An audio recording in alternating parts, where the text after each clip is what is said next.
नमस्कार, जय श्री राम। दर्शकों, मैं पवन गैरोला स्वागत करता हूं आपका अपने YouTube चैनल सनातन पथ पर। जैसा कि आप सबको ज्ञात है, मैं सनातन धर्म से जुड़ी समस्त जानकारी समय समय पर आपके लिए लेकर आता रहता हूं। तो मैं आज एक नए विषय को लेकर आपके लिए आया हूं। आज मैं बात करूंगा भगवान शंकर के सबसे प्रिय गण नंदीश्वर के विषय में। नंदीश्वर का जन्म कैसे हुआ, नंदीश्वर कौन थे और नंदीश्वर भगवान शंकर के इतने प्रिय गण कैसे बने, क्यों भगवान शंकर के मंदिर के बाहर नंदीश्वर को रखा जाता है और नंदीश्वर का विवाह किसके साथ हुआ और क्यों नंदीश्वर के कानों में हम अपनी मनोकामना कहते हैं, इन सब की जानकारी मैं आपको दूंगा। उससे पहले जो इस चैनल पर नए हैं वह चैनल को सब्सक्राइब जरूर कर ले, वीडियो को अंत तक जरूर देखें ताकि आपको सही जानकारी प्राप्त हो सके। वीडियो पर लाइक करें, कमेंट करें और शेयर करना ना भूलें। साथ में बेल आइकन को भी प्रेस कर दें ताकि जो भी मैं नई वीडियो लेकर आऊं सबसे पहले आपको प्राप्त हो। तो आइए ज्यादा समय न लेते हुए वीडियो को करते हैं शुरू। शिव पुराण के अनुसार नंदी शिलाद ऋषि के पुत्र हुए। दरअसल हुआ यूं कि शिलाद ऋषि को एक समय पुत्र की कामना हुई। पुत्र कैसा, जिस पर भगवान शंकर की असीम कृपा हो और जो भगवान शंकर का परम भक्त हो, ऐसे पुत्र की शिलाद ऋषि को कामना हुई। तब शिलाद ऋषि ने बहुत समय तक कठोर तप किया, भगवान शंकर की आराधना की। उस तप के करने से भगवान शंकर जो है शिलाद ऋषि पर बड़े प्रसन्न हुए और भगवान शंकर ने शिलाद ऋषि को दर्शन दिए। भगवान शंकर ने शिलाद ऋषि से कहा, हे मुनि, मांगिए आप क्या वर चाहते हैं। तब शिलाद ऋषि ने कहा, हे देवों के देव महादेव, मुझे एक ऐसा पुत्र चाहिए जो अयोनिज हो और मृत्युहीन हो, जो आपकी भक्ति में सदैव तत्पर रहे। तब शिलाद ऋषि को भगवान शंकर ने कहा कि हे शिलाद ऋषि, मैं नंदी बनकर तुम्हारे पुत्र के रूप में आऊंगा। इतना कहकर भगवान शंकर वहां से अंतर्ध्यान हो गए। तब शिलाद ऋषि के घर पर भगवान शंकर की कृपा से भगवान शंकर का ही अंश नंदी का जन्म हुआ। तो भगवान शंकर के अंश ही नंदीश्वर हैं। तो प्रश्न आता है, क्यों भगवान शंकर के नंदी इतने प्रिय हुए। तो आइए इस बारे में जानते हैं। जब शिलाद ऋषि के घर पर नंदी का जन्म हुआ तो शिलाद ऋषि ने बड़े अच्छे से जो है उनका लालन पोषण किया। लालन पालन करते हुए नंदी जो है बड़े हो गए।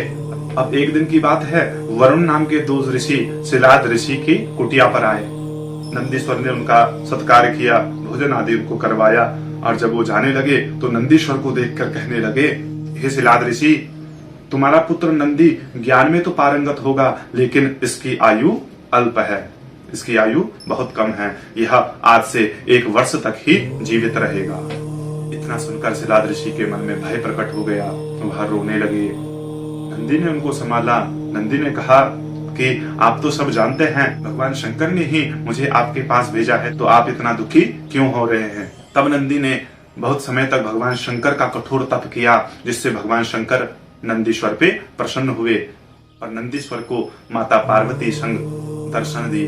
तब भगवान शंकर ने कहा, हे नंदी, तुम अजर अमर बुढ़ापा रहित मृत्यु से सदा हीन रहोगे।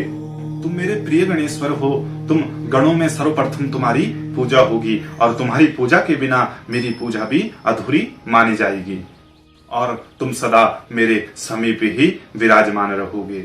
इस प्रकार का आशीर्वाद भगवान शंकर ने नंदी जी को दिया। इसीलिए भगवान शंकर के प्रिय गण हुए नंदीश्वर।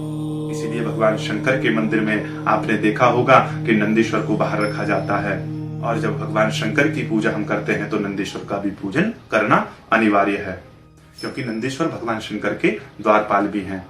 तो जब भी आप भगवान शंकर का पूजन करें तो नंदीश्वर का पूजन करना ना भूलें। अगर आपने नंदीश्वर का पूजन ना किया तो यह पूजन आपका अधूरा माना जाएगा। इसलिए जब भी भगवान शंकर का पूजन आप करें तो नंदीश्वर का पूजन भी अवश्य करना। तो अब प्रश्न आता है, क्यों भगवान शंकर ने नंदी को ही अपना वाहन चुना।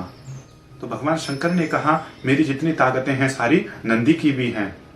अगर पार्वती की सुरक्षा मेरे साथ भी है तो नंदीश्वर के साथ भी उनकी सुरक्षा है, क्योंकि बैल भोला माना जाता है, कर्मठ होता है, तो वैसे ही भोले बाबा भी बहुत भोले हैं। इसीलिए भगवान शंकर ने नंदी को अपना वाहन चुना। नंदी का विवाह मरुतों की पुत्री सुयसा के साथ संपन्न किया गया। अब प्रश्न यह भी आता है कि क्यों नंदी के कानों में अपनी मनोकामना बोली जाती है। आप भी नंदी के कान में अवश्य अपनी मनोकामना बोलते होंगे। तो क्यों बोलते हैं, इसका कारण क्या है, आइए इसकी जानकारी में मैं आपको देता हूँ। कहा जाता है कि भगवान शंकर जो है हमेशा तपस्या में लीन रहते हैं, तो ऐसे में नंदीश्वर ही भक्तों की मनोकामनाओं को सुनते हैं। और जब भगवान शंकर की तपस्या पूर्ण होती है तब नंदीश्वर उनको आपकी मनोकामनाएं बताते हैं। तो इसलिए नंदी के कानों में मनोकामनाओं को कहा जाता है। नंदी भक्ति और शक्ति का प्रतीक होते हैं।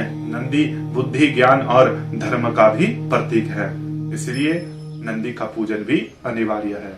यह सब जानकारी मैंने आपको नंदीश्वर के विषय में दी। मैं आशा करता हूं कि आपको यह जानकारी पसंद आई होगी।